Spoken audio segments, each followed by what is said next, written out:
আজ বন্ধুরা আমি খুব দুঃখিত। এবার তোমরা হয়তো বলবে রাহুল ভাই কেন তুমি দুঃখিত? ঠিক আছে বন্ধুরা, এটা দেখো।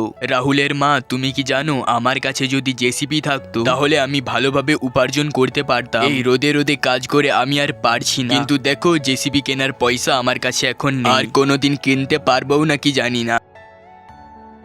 তো দেখো, সব ছেলেই চায় যে মা এবং বাবার মুখে সবসময় হাসি থাকুক, কিন্তু আমি যেহেতু ছোট তাই আমি আমার বাবাকে একটা জেসিপি কিনে দিতে পারছি না, এবং কি বাবার দুঃখও দেখতে পারছি না। তো কি আর করার আছে, যদি আমি বড় হতাম তাহলে নিশ্চয়ই আমি কঠোর পরিশ্রম করে নিজের বাবাকে একটা জেসিপি কিনে দিতাম। তো ভাই, এত গরম পড়েছে যে নদীতে স্নান করা ছাড়া কোনো উপায় নেই, কারণ নদীতে স্নান করার মজাই আলাদা।